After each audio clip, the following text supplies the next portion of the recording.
All எல்லாரும் எப்படி இருக்கீங்க? நான் ரொம்ப சூப்பரா இருக்கேன். ஸோ ஒன்ஸ் அகேன் சேனல் விஜய்க்காக உங்க விஜய் உங்களை எல்லாத்தையும் வெல்கம் பண்றேன். இன்னைக்கு நம்ம கெனத் ஆண்டர்சனோட ஹண்டிங் கிரானிக்கல்ஸ் வந்து த டைகர் ரோஸ் புக்ல இருந்து 2வது சாப்டரை பார்க்குறோம். இந்த சாப்டரோட பேர் வந்து த லேம் டெரர் ஆஃப் பெடாச்செவ்ரு. சரிங்களா? இந்த கதைக்களம் எங்க நடக்குதுன்னு பாத்தீங்கன்னா கில்லர் ஆஃப் ஹைதராபாத் நடந்த அதே கதைக்களத்துல தான் நடக்குது. நந்தியால், பசவபுரம், செல்லம்மா, பகோட்டா, திக்வ மேத்தா இந்த ரயில் லைன்ல தான் அப்படியே அது பாஸ் ஆகுது. இப்ப திக்வ மேத்தால நீங்க இறங்கிட்டு அங்க இருந்து 40 மைல் தள்ளி போனீங்கன்னா மர்காப்பூர் ரயில்வே ஸ்டேஷன் சொல்லுவாங்க. இந்த மர்காப்பூர் ரயில்வே ஸ்டேஷன்ல இருந்து கொஞ்சம் தூரம் தள்ளி போனா சின்ன மந்திரம் அலமான் ஒரு இடம் இருக்கு. சித்திர மந்திர அலமா ஃபாரஸ்ட் பங்களா இடத்துல இருக்கு. இங்க வந்து ப்ளூ புல் நீல்காயன்னு சொல்லுவாங்க. இது வந்து ரொம்ப அபியூனண்டா இருக்கு. இந்த கதைக்களம் நடக்கிற நேரம் வந்து 1950கள் நடக்குது. ஸோ வந்து அங்க வந்து இந்த ப்ளூ பில் வந்து அந்த இடத்துல மட்டும்தான் இருக்கு. இன்னைக்கு வந்து ரொம்ப ப்ரெலவெண்டா இருக்கு. அன்னைக்கு வந்து இந்த இடத்துல மட்டும் தான் இருக்கு. மிச்சம் எல்லா இடத்துலயும் வந்து அது வந்து எக்ஸ்டிங்ட் ஆயிடுச்சு. சரிங்களா? சோ சித்திர மந்த்ராலயத்துல இருந்து ஒரு 10 மைல் தள்ளி போனீங்கன்னா ரோலப்பேட்டான்னு ஒரு ஊர் இருக்கு, ஒரு ஸ்மால் வில்லேஜ். ரோலப்பேட்டால இருந்து நீங்க இன்னும் ஒரு 18 மைல் தள்ளி போனீங்கன்னா இது வந்து காட் ரோடுன்னு சொல்லுவாங்க. புல்ல காட்ல மட்டும் தான் போக முடியும். மோட்டர் போய் இன்னாக்ஸ் ஆபரபிள் ரோடு இருக்கிற ஒரு அருமையான வில்லேஜ் பேர் வந்து பெடச்செவ்ரு. சரிங்களா? இங்க வந்து ஒரு அழகான லேக் இருக்கு. ஸோ இதுதான் இந்த ஏரியாவோட டோபோகிராஃபி. சரிங்களா? இந்த இடத்துல வந்து இந்த ப்ளூ புல் வந்து ரொம்ப அதிகமா இருக்கிறதுனால என்னன்னு பாத்தீங்கன்னா இந்த இங்க வந்து டைகர்ஸோட பாப்புலேஷன் ரொம்ப ரொம்ப அதிகம். ஸோ அன்னைக்கு காலகட்டத்தில் பாத்தீங்கன்னா இந்த இடத்துல இருக்க லெப்பர்ட் பாப்புலேஷன் ஆல்மோஸ்ட் ரொம்ப டோட்டலா வைப் அவுட் பண்ணிச்சு. டைகர்ஸோட ஆதிக்கம் வந்து இங்க ரொம்ப அதிகம். ஃபர்ஸ்ட் அண்ட் ஃபார்மோஸ்ட் இந்த ஃபாரஸ்ட் வந்து ஹண்டர்ஸ்க்கு வந்து ப்ரிஃபரபிள் கிடையாது. ஏன்னா கிளைமேட் வந்து எப்பயுமே ரொம்ப ஹாட்டா இருக்கும். அண்ட் வந்து இன்னொன்று மோட்டரல் ஆப்பரபிள் ரோடு, அதாவது கார்ல போற மாதிரியோ இல்ல அவங்க வச்சிருக்க ஜீப்ல போற மாதிரி ரோட்ஸ் வந்து இந்த ஊர்ல கிடையவே கிடையாது.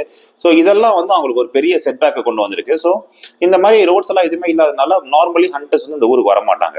இன்னொன்று இந்த ஊரோட கிளைமேட்டுங்க எப்பயுமே பயங்கர சூடா இருக்கும். ஸோ அதே அவங்க ப்ரிஃபர் பண்ணவே மாட்டாங்க. ஸோ இந்த டைகர்ஸ்லாம் ஓரளவுக்கு ரொம்ப சேஃபா இருக்கு, ரொம்ப தப்பிச்சிருக்கு. ஸோ ஆக்சுவலி பார்த்தீங்கன்னா நல்லமா ஹில்ஸ் ரேஞ்ச் சொல்லுவாங்க. ஈஸ்டர்ன் நல்லமா ஹில் ரேஞ்சஸ், வெஸ்டர்ன் நல்லமா ஹில் ரேஞ்சஸ் ரெண்டுமே இதுக்குள்ள வந்து ஒரு வி ஷேப்ல அப்படியே இந்த ஏரியா ப்ரொடெக்ட் பண்ணும். சரிங்களா? ஸோ இந்த இடத்துல வந்து அத்மக்கூர் டு துரோணாசாலை வந்து டயகனலா நீங்க போகலாம். துரோணாசாலைங்கிறது துரோணாலாங்கிற ரயில்வே ஸ்டேஷன் இருக்கு. ஸோ அது ஒரு பர்டிகுலர் ஊர். அந்த இடத்துக்கு நீங்க டயகனலா போகலாம். குர்னூல் வந்து ஆத்மக்கூர்ல இருந்து கொஞ்சம் தூரம் போனீங்கன்னா குர்னூல் போயிடலாம். ஸோ இதுதான் டோபோகிராஃபி. இந்த டயகனல் லைன் மட்டும் தான் ஒரு ரோடு மாதிரி போகுது. மிச்சப்படி இந்த ஏரியா வந்து டோட்டலி இன்ஆபரபிள். அது அடுத்தவங்க எல்லாம் நிறைய பேர் வர மாட்டாங்க. ஸோ இங்க டைகர் பாப்புலேஷன் வந்து ரொம்ப ரொம்ப அபியூட்டஸ். அதே மாதிரி இந்த பெட்டஷெவ்ருல இருக்க மக்கள் வந்து ஆக்சுவலி பார்த்துட்டு வந்து நிறைய தடவை டைகர்ஸை பார்த்துருக்காங்க. பட் இந்த டைகர் ஆஃப் ஹைதராபாத்துக்கு அப்புறம் பெரிய பெரிய மேனடஸ்லாம் இவங்களை ரொம்ப தொல்லை பண்ணது கிடையாது. பட் இங்க ஒரு சின்ன பிரச்சனை இருக்கு. டைகர் பாப்புலேஷன் இங்க ரொம்ப அதிகம்னால நிறைய தடவை சொல்லிட்டேன், பட் சிம்பிளா சொல்லிடுறேன். நவம்பர் டு ஜனவரி மேட்டிங் பீரியட்ல வந்து மேல் டைகர்ஸ் வந்து ஃபீமேலுக்காக சண்டை போடுவாங்க. அப்படி ஒரு ஃபீமேலுக்காக 2 மேல் டைகர் சண்டை போடும்போது இந்த ஊர் மக்கள்லாம் அதை வந்து உன்னிப்பா கவனிச்சுட்டு இருந்திருக்காங்க. சத்தம் வந்து ரொம்ப பயங்கரமா இருந்திருக்கு. 2 மேல் டைகர்ஸுமே பயங்கரமா மோதி இருக்கு. அப்ப ஆக்சுவலி பாத்தீங்கன்னா அது ஸ்ட்ராங்கர் டைகர் வந்து இன்னொரு டைகரோட காலை கடிச்சு சுத்தமா துப்பி எடுத்துருச்சு. அதோட காதையும் எடுத்துருச்சு. 2 பேருமே பயங்கரமா சண்டை போட்டிருக்காங்க. பட் இந்த டைகர் வந்து ரொம்ப ரொம்ப இன்கேபசிட்டட் ஆயிடுச்சு. பிளஸ் இது ஒரு ஓல்ட் டைகர் வேற, பாஸ்ட் பிரைம் வேற. ஸோ அவனால வந்து இந்த எங்கர் மேல் கூட தாக்கு பிடிக்க முடியல. இந்த சண்டை நடந்த அடுத்த நாள் பார்த்தா ஃபுல்லா பிளட் ஸ்பாட்ஸ் இருந்திருக்கு. அந்த லேக்கு கிட்ட வந்து தண்ணி குடிச்சிட்டு ஒரு டைகர் ஒரு வழியில போயிடுச்சு, இந்த டைகர் ஒரு வழியில போயிடுச்சு. அந்த டைகர் போகும்போது அதோட ட்ராக்கை பார்த்துருக்காங்க எல்லாருமே. அந்த பக்மார்க்ஸ் வந்து ஒரு காலை இழுத்துட்டு போயிருக்கு, விச் மீன்ஸ் அது லேம் ஆயிருக்குங்கிறது தெரியாது இருக்கு. இந்த டைகர் அந்த பக்கம் போனதுக்கு அப்புறம் அதோட ஊன்ஸ் ஹீல் ஆகிறது கொஞ்சம் கொஞ்சம் வெயிட் பண்ணிருக்கு. அது ரைட் ஆர்ம் ஃபுல்லா மேங்கல் ஆயிடுச்சு. ஸோ அப்பப்போ இந்த வில்லேஜ்ல இருக்க டாக்ஸ், கோட்டு இதெல்லாம் சாப்பிட ஆரம்பிச்சிருக்கு. இந்த மக்களுக்கு எல்லாம் தெரியுது ஒரு பெரிய பிரச்சனை வரப்போகுதுன்னு சொல்லிட்டு எல்லாரும் அதை பத்தி பேசிட்டு இருந்திருக்காங்க. அப்ப பேம்போவெல்லாம் வெட்டிட்டு ஒரு ஆள் என்ன பண்ணிருக்கான், புல்லக்காட்ல ஏற்றிட்டு அந்த பக்கம் வந்துட்டே இருந்திருக்கான். இதுதான் ஃபர்ஸ்ட் டைம் வந்து அந்த டைகர் வந்து அந்த ஹியூமன் அட்டாக் பண்ணிருக்கு. ஏன்னா அதால ஃபர்ஸ்ட் அதோட பெரிய பிரேயை வந்து சேஸ் பண்ணி பிடிக்க முடியல. ரைட் ஆர்ம் ஃபுல்லா காலினால அதால ஒரு லார்ஜ் பிரே டேக் டவுன் பண்ண முடியாது, ஓட முடியாது. ஸோ எல்லா வகையிலும் இன்கேபசிட்டட் ஆனா ஹியூமன்ஸ் தான் அதுக்கு தெரிஞ்ச ஒரே ஃபுட்டு மாதிரி அது கண்ணில் பட்டிருக்கு. லக்கிலி யாரோ சுட்டு அது இந்த டைகர் வந்து மேன் கிராவில் ஒரு ஃபைட்ல அந்த மாதிரி ஆயிருக்கு. ஸோ அந்த மேனை டேக் டவுன் பண்ணிருக்கேன். அந்த புல்ஸ் ரெண்டும் அந்த டைகர் வந்து அட்டாக் பண்ணோன்னா பயத்துல ஓடி இருக்கு. அந்த புல்லக்காட்டு கவுந்துருச்சு அந்த ஹில் ஸ்டேஷன்ல. ஸோ ஒரு புல் வந்து தப்பிச்சிருச்சு, ஒரு புல் அந்த புல்லக்காட்டோட கீழே இருந்து அந்த ரைட் கால் உடஞ்சு அந்த புல் மேலேயே வந்து அந்த புல்லக்காட்டும் ரோல் ஆயிடுச்சு.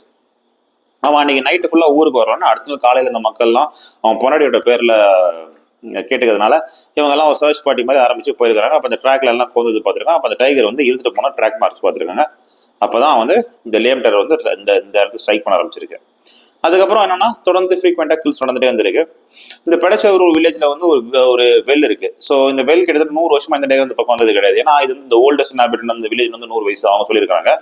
அங்க ஒரு லேடி வந்து 4 மணிக்கு மேல தண்ணி எடுக்க போகும்போது அங்க வந்து இந்த டைகர் அட்டாக் பண்ணி அந்த பொம்பளைய ஊர் ஜனங்க முன்னாடியே எடுத்துட்டு போயிருக்கு உயிரோட. யாரும் அந்த டைகரை சண்டை போடலாம் வரல. அவங்க இருந்த நிலைமை அப்படி எல்லாரும் பயத்துல கதவை தாப்பா போட்டு உள்ள போய் உட்காந்துக்கிட்டாங்க. ஸோ இந்த டெரர் வந்து ஆரம்பிக்குது. இதுக்கப்புறம் தொடர்ந்து கில்ஸ் ஆரம்பிக்குது. இந்த மக்களை காப்பாற்ற யாரும் பெருசா கிடையாது. இந்த இடத்துல இருந்து ஒரு 18 மைல் தள்ளி உள்ள மர்காப்பூர் ரயில்வே ஸ்டேஷன் பக்கத்துல உள்ள ஒரு பெரிய செல்வந்தர் இருக்காரு, பயனான ஒரு பேரு. அவர் வந்து கிணத்துக்கு ஆக்சுவலி ஒரு நல்ல ஃப்ரெண்டு. கிணத்துக்கு வந்து டெலிகிராம் எழுதுறாரு, கிணத்து நீங்க இங்க வந்து வந்துருங்க, இந்த மாதிரி டைகர் இருக்கு, நீங்க அனுப்பி பண்ணுங்க. கிணத்து வந்து அந்த இதை பார்த்தோன்னே 2-3 வாரம் அங்க ஒரு கேம்ப் மாதிரி போடலாம்னு சொல்லிட்டு கிளம்பி வந்துடுறாரு. மர்காப்பூர் ரயில்வே ஸ்டேஷன்ல அவரை பிக்கப் பண்ணிக்கிறாங்க. பயானாவோட பெரிய வீட்டுக்கு கூட்டிட்டு போறாங்க, பாலேஷியல் ஹவுஸ். அங்க அவருக்கு சிக்கன் கறி, சிக்கன் எல்லாம் வச்சு நல்ல சாப்பாடு தராங்க காலையில. அதுக்கு முன்னாடி வந்து ஒரு ½ hour 45 minutes நல்ல ஹாட் பாத். இங்க நான் வந்து பயானாவை பத்தி சொல்லி ஆகணும். பயானா வந்து ஒரு பெரிய செல்வந்தர். இந்த ஒரு ரிமோட் வில்லேஜ்லயும் பாத்தீங்கன்னா அவர் கிட்ட அமெரிக்கா மாதிரி லைஃப் ஸ்டைல் வாழ்ந்துருக்காரு. ஏன் அதையும் உங்களுக்கு சொல்றேன். அவர் வீட்டுல இல்லாத அம்யூனிட்டிஸே கிடையாது. அமெரிக்கால நியூயார்க்ல என்னென்ன அம்யூனிட்டிஸ் 1950 இருந்திருக்கோ அத்தனை அம்யூனிட்டிஸ் வந்து பயானோட வீட்லயே இருந்திருக்கு. பயானா கிணத்தை வந்து அவர் கார்ல கூட்டு போறாரு. அவர் கூட்டு போற கார் வந்து லேண்ட் ரோவர். இது ஒரு கார் மட்டும் அவர்கிட்ட கிடையாது, அவர் கேரேஜ்ல வந்து எக்கச்சக்க கார் இருந்திருக்கு. இந்த லேண்ட் ரோவர் கிணத்துக்காக ஸ்பெஷலா கஸ்டமைசேஷன் பண்ணிருக்காங்க. எப்படின்னு பாத்தீங்கன்னா அங்க ஒரு காட்டு, ஒரு கேம்ப் டென்ட், சாப்பாடுக்கான எசென்ஷியல்ஸ், ஒரு ஸ்டவ், ரெஃப்ரிஜரேட்டர். இந்த ஸ்டவ்வும் ரெஃப்ரிஜரேட்டர் எப்படின்னு பாத்தீங்கன்னா வந்து portable stove and portable refrigerator கெரசின்ல ஒர்க் ஆகும். சரிங்களா, 1950 நான் சொல்றேன். இதெல்லாம் ரெடி பண்ணிட்டு நீங்க ஒரு 3 வாரம் அங்க இருக்கணும்னு சொல்லிட்டு அவர் லேண்ட் ரோவர்ல போட்டு எடுத்துட்டு இந்த 18 மைல் இன்ஆப்பரபிள் ரோடு அவங்க டிராவல் பண்றாங்க. அந்த வில்லேஜை ரீச் பண்ணோம்னா அந்த வில்லேஜ்ல ஒரு சின்ன ஸ்கூல் இருக்கு. அந்த ஸ்கூல் ஹெட் மாஸ்டர் வந்து இவங்க எல்லாம் ஃப்ரெண்ட் ஆகிறாங்க. ஸோ இந்த எல்லா விஷயம் சொன்னா அந்த வில்லேஜ் எல்லாம் மீட் பண்றாங்க. ஸோ இவங்களோட கேம்ப் சைட்டை வந்து இவங்க எங்க முடிவு பண்ணாங்கன்னா ஸ்கூல்ல முடிவு பண்றாங்க. ஸோ கிணத்துக்காக அந்த ஸ்கூலோட லெட்டர்ஸ் எல்லாம் கிளீன் பண்ணி கொடுத்து கொஞ்சம் பக்காவா பண்ணி கொடுத்துறாங்க. கிணத்து ரொம்ப சந்தோஷப்படுறாரு. அன்னைக்கு ஈவினிங் வந்து கிணத்தை பாக்குறதுக்கு இந்த ஊரோட ட்ரைப்ஸ் வந்திருக்காங்க. அவங்க தான் சென்சூஸ். அங்க ஒரு ட்ரைப் வந்து கிணத்துக்கு பயங்கர ஃப்ரெண்ட் ஆயிடுறான். அவன் பேர் அப்பு. அப்பு நல்லா டாலா வெல் பில்டா இருக்கான்.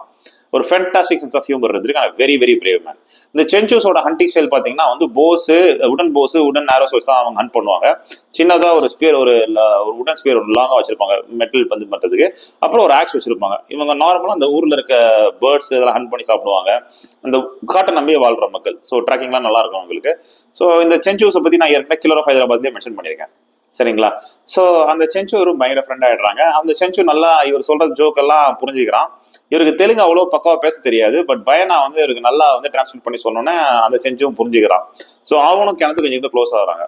இப்போ என்னன்னு பாத்தீங்கன்னா ஈவினிங் இவங்க எல்லாம் அந்த டைகரை சரி ட்ராக் பண்ணி போலான்னு சொல்லிட்டு ஒரு 6-6:30 மணிக்கு மேல சும்மா இவரும் அந்த சென்சுவும் பயனாவும் 4 பேர் வெளில போறாங்க. அந்த லேக் கிட்ட போனோம்னா ஒரு டைகர் சத்தம் போறது கேக்குது.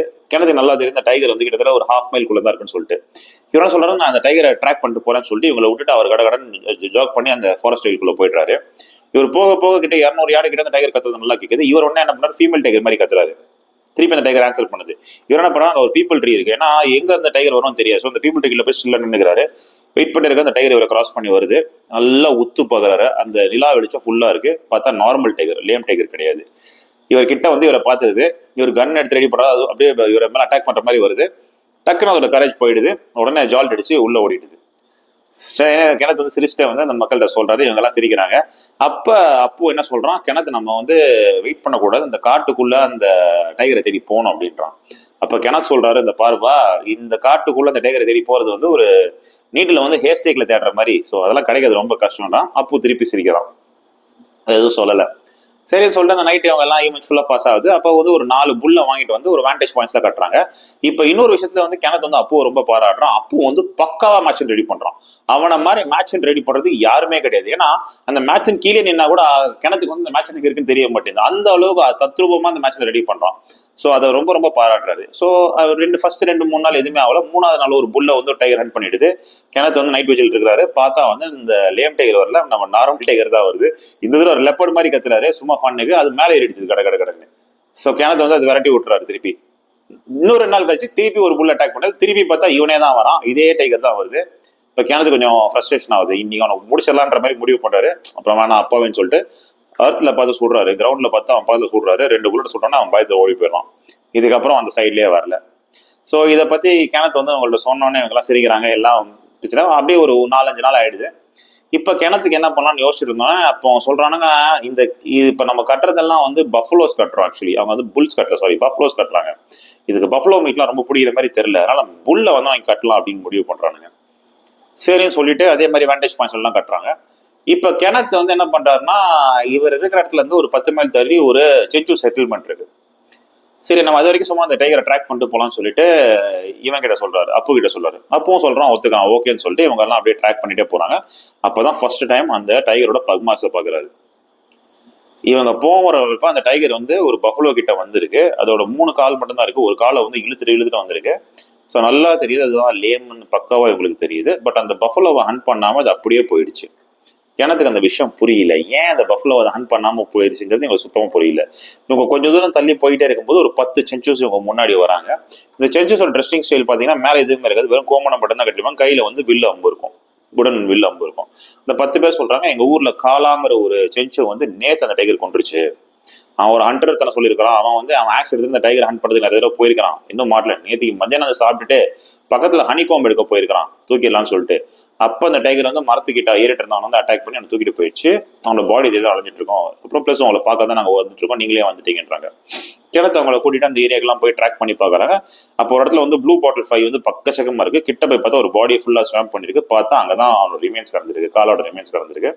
மூஞ்சி மட்டும் தான் இருந்திருக்கு. உடம்புல இழுக்கு கழுத்து கீழே எதுவுமே கிடையாது. 2 கை அது மட்டும் தான் இருக்கு. ஃபுல்லா சென்றுச்சு. அவங்களோட போன்ஸ் வந்து ஜாக்கல்ஸும் ஹைனாஸும் கொஞ்சம் தள்ளி போய் தூக்கி போட்டுருக்காங்க. இதை பார்த்துட்டு அவங்க ரொம்ப வருத்தப்படுறாங்க. கிணத்து உடனே டக்குன்னு ஆக்ஷன் இருக்கிறாரு. மணி 2ஆவது. அவர் வந்து அப்புவை பார்க்குறாரு. அப்பு புரிஞ்சுக்கிட்டா உடனே அங்கே வந்து 35 தள்ளி ஒரு ட்ரீ வளருது, அதில் மேட்சன் கட்டிடுறாங்க.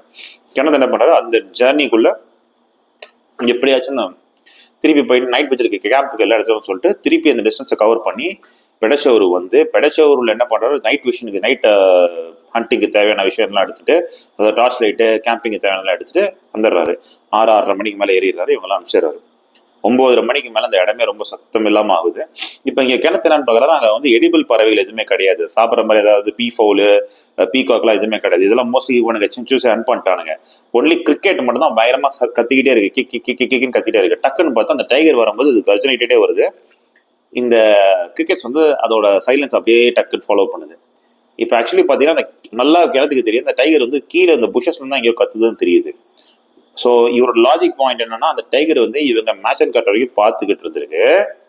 இப்போ இவர் அட்டாக் பண்ண வந்திருக்கு. இவரால் அடிக்கிற டார்ச்லைட் வந்து ரொம்ப லாங் டிஸ்டன்ஸ்ல போகாது. புஷஸ்குள்ள இருந்து அடிச்சாலும் அதோட கண்ணு ரெஃப்ளெக்ட் ஆச்சுன்னா ஃபயர் அடிக்கிறது ரொம்ப கஷ்டம். புஷஸ்குள்ள எந்த பகுதியில இருந்து வரும்னு தெரியாது. பின்னாடியில இருந்து கூட வரலாம், சரி தெரியல. பட் அந்த சத்தம் அதிகமாயிட்டே இருக்குது. அது வந்து கிணத்தை வந்து சர்க்கிள் பண்ணிக்கிட்டே வருது இந்த புஷஸ்குள்ள. கொஞ்ச நேரத்துக்கு அப்புறம் அந்த சத்தம் நின்றுச்சு. திருப்பி சத்தமாக ஆரம்பிக்குது. இப்ப கிணத்தை நம்ம முடிவு பண்ணா ஒரு போல்டான டிசிஷன் எடுக்கிறாரு. அதாவது மேல இருந்து பார்த்துட்டு இருக்க முடியாது, நல்லது கெட்டது நான் கீழே இறங்கிடுறான். இறங்கி அது என் மேல சார்ஜ் பண்ண நான் சொல்றேன்னு முடிவு பண்றாரு. Very bold decision. அவரோட நர்வஸஸ்ல கை காலெல்லாம் கொஞ்சம் நடுக்குது. பட் இருந்தாலும் தைரியமா இறங்குறாரு. ஸ்லோவா இறங்கி டார்ச் லைட் வச்சு சுத்தி பாக்குறாரு. அவர்கிட்ட இருந்து ஒரு 10 யார்டு தள்ளி இந்த டைகர் சார்ஜ் பண்ற மாதிரி வருது. உடனே கடன் புல்லட் எடுக்கிறாரு. 3 புல்லட் இறக்குறாரு. டைகர் ஓடி போயிடுது. டைகர் சத்தம் போடல. So which means is clearly misted. மேலே ஏறிடுறாரு. நல்லா தெரியும் டைகர் திருப்பி வராது சொல்லிட்டு நல்லா போய் தூங்கிறாரு. காலைல 8 மணிக்கு மேலே இவங்கெல்லாம் வரானுங்க. கிணத்து வந்து எக்ஸ்பிளைன் பண்ற சுச்சுவேஷனை, 3 புல்லட் அடிச்சு அது மேல படல, அது ஓடிடுச்சு. ஃபைன். அண்ட் பிளட் ட்ரெல்ஸ் எதுவும் கிடையாது. ஸோ இட்ஸ் நாட் இன்ஜர்ட் அப்படின்றாரு. இதை கேட்டு அப்பு சிரிக்கிறான். கிணத்த உடனே அவனை பாக்குறாரு. தெரியும் சொல்லிட்டு கிணத்தும் அப்பவும் பெடச்சோருக்கு நடந்து போறாங்க. 2 பேரும் எதுவும் பேசிக்கல. இதை வந்து பயனா கிட்ட சொன்னா பயனா வந்து அவங்க கொஞ்சம் மனசை தேத்துறாரு. பரவாயில்ல கிணத்து, கவலைப்படாதீங்க, நீங்க டேரக்ட் பண்ணிடலாம். நமக்கு 1 வீக் ஆயிடுச்சு, நம்ம வந்து சப்ளைஸ் எல்லாம் தீர்ந்து போயிடுச்சு. நான் திருப்பி போய் மர்காப்பூர்ல போயிட்டு சப்ளைஸ் எல்லாம் வாங்கிட்டு வரேன், ஃபுட் சப்ளைஸ் எல்லாம் வாங்கிட்டு வரேன் அப்படின்றாரு. கிணத்துக்கு நல்லா தெரியுது பயனாக்கு வந்து மனசு கொஞ்சம் கொஞ்சமா தளர்ந்து போகுது, அவர் மேல நம்பிக்கை போகுதுன்னு சொல்லிட்டு சரி நீங்க போயிட்டு வாங்க அப்படின்னு மென்ஷன் பண்றாரு. அவன் உட்காந்துட்டு இருக்கும்போது அப்பு வந்து சொல்றான், அவர் நாளைக்கு போறாரு, காலை நம்ம சும்மா இருக்க வேணாம், நல்லதோ கெட்டதோ நாளைக்கு நான் ஒரு விசிட்டரோட வரேன், நம்ம திருப்பி இந்த டைகர் சும்மா போய் ட்ராக் பண்ணி பார்க்கலாம் அப்படின்றாரு. என்ன சொல்றாரு, ஓகேடா பண்ணலாம் அப்படின்றாரு. காலையில பார்த்தா பயனா கிளம்பினோடனே ஒரு வில்லேஜ் டாகை கூட்டிட்டு வரான். அந்த டாக் பேரையும் வச்சு அதிபதினு வச்சிருக்கான். அந்த டாக் பேர் உடனே திருப்பி கேட்கறாரு, எதுக்கு அவனுக்கு அதிபதி பேர் வச்சிருக்கிறான். என் பக்கத்து வீட்டுக்காரன் பேர் அதிபதி, அதனால அவனை வெறுப்பேற்றணும் அந்த மாதிரி பேர் வச்சு அப்படின்ட்டான். சிரிச்சுட்டு அந்த டாக் வந்து பார்த்தா 6 மாசம் சாப்பிடாத மாதிரி இருக்கு. ஆனால் அது பிரேவரி அப்புறம் தான் கிணத்துக்கு புரிஞ்சுது. இவங்க 3 பேரும் அப்படியே டிஸ்டன்ஸ் கவர் பண்ணிட்டே போயிட்டு இருக்காங்க. ஒரு 4 மைல் தள்ளி போனோன்னே டைகரோட பக்மார்க்ஸ் தெரியுது. அப்படியே ட்ராக் பண்ணிட்டே போறாங்க. கரெக்டா பார்த்தா ஒரு ஸ்ட்ரீம் கிட்ட வந்து நிக்கிறாங்க. பார்த்தா அங்க அது டைகர் கொஞ்சம் தண்ணி குடிச்சிட்டு போயிருக்கு. கிணத்துக்கு சரியான தாகம். உடனே என்ன பண்றாரு, கன்னை கீழே போட்டு அப்படியே வந்து 4 முட்டி போட்டுட்டு அப்படியே தன்னோட வாயை வச்சு அந்த ஸ்ட்ரீம்ல தண்ணி குடிக்க ஆரம்பிக்கிறாரு. அப்போ அப்படியே பார்த்துட்டே இருக்கான். அப்போ கையில ஒரு குழாய் இருக்கு, அந்த நாய்க்குடி நின்றுட்டு இருக்கு. டக்குன்னு பார்த்தா அவர் குடிச்சிட்டே இருக்கும்போது ஒரு 10 யார்ட்ல இருந்து டைகர் கத்துது. எந்திரிச்சு பாக்குறாரு, அப்படியே பார்க்கும்போது அந்த புஷஸ்ல இருந்து டைகர் இவங்களை சார்ஜ் பண்ணி வெளில வருது. இப்போ இந்த டைகருக்கு ஒரு பெரிய சர்ப்ரைஸ் என்னன்னா, நார்மலா இது எல்லாரையும் அடிச்சு தூக்கிருக்கு. இதுதான் ஃபர்ஸ்ட் டைம் வந்து 2 பேரை வந்து நிக்கிறாங்க அந்த டைகர் எதிர்த்து. அது கிணத்து கிடையாது ஆக்சுவலி. அந்த டாக் வந்து அப்படியே அந்த இடத்துல அப்படியே தைரியமா நிக்குது. அந்த அந்த டைகரை பார்த்து சார்ஜ் பண்ற மாதிரி நிக்குது. நம்ம அப்பவும் என்ன பண்றான், அதனோட ஆக்சஸ் சுத்திட்டு தைரியமா அவனும் நிக்கிறான். அப்போ வந்து அந்த டைகர் சார்ஜ் பண்ணோடனே வரும்போது கரெக்டா கிணத்து வந்து க்ரௌச்சிங் பொசிஷன்ல கன் எடுத்து 2 புல்லட் அது மேல இருக்கிறாரு. ஸ்கல்ல கிராஷ் பண்ணிடுது, ஒன்று பாடியில போட்டுருது, டைகர் ஸ்பாட்லேயே இருந்தது. அந்த ரிமைன்ஸை போய் அப்பவும் கிணத்தும் போய் பார்க்குறாங்க. அதோட ரைட் காதை ஃபுல்லாக அந்த டைகர் கிழிச்சு எடுத்துருச்சு. ரைட் பா, ஃப்ரண்ட் ரைட் பா வந்து ஃபுல்லி வந்து மேங்கில் தொங்குது. அதாவது என்னன்னா, அந்த இன்னொரு டைகர் அட்டாக் பண்ணோன்னே அது ரொம்ப பயங்கரமா கடிச்சு எடுத்துருச்சு. ஸோ அதால வந்து நார்மலாக அந்த காலை கீழே வைக்க முடியல, அதை ட்ராக் பண்ணி தான் போயிருக்கு. ஸோ இந்த ரீசனால தான் வந்து அதால வந்து நார்மலாக ஹண்ட் பண்ண முடியல. ஸோ ஹியூமன்ஸை டார்கெட் பண்ணியிருக்கு. ஈவினிங் பயானா வரான். பயானா கிட்ட இந்த விஷயத்துல சொல்றாங்க அவங்க. பயானா ரொம்ப சந்தோஷப்படுறாரு. அப்போட பிரேவரியை ரொம்ப ரொம்ப பாராட்டிட்டு கிணத்தோட ஊருக்கு கிளம்பிடுறாரு. அந்த மக்கள் கிணத்தை ரொம்ப ரொம்ப அப்ரிஷியேட் பண்ணாங்க. என்னைக்குமே கிணத்தை நான் வச்சிருப்பாங்க. ஸோ ஒன்ஸ் அகேன் இந்த கதை உங்களுக்கு பிடிச்சிருக்குன்னு நினைக்கிறேன். இந்த கதை உங்களுக்கு பிடிச்சிருச்சா என்னோட வீடியோக்கு லைக் பண்ணுங்க, கமெண்ட் பண்ணுங்க, சப்ஸ்கிரைப் பண்ணுங்க. அதை விட முக்கியமாக உங்க ஃப்ரெண்ட்ஸுக்கு ஷேர் பண்ணுங்க. ஒன்ஸ் அகேன் சேனல் விஜய்க்காக உங்க Vijay. Have a great day. Take care. Bye.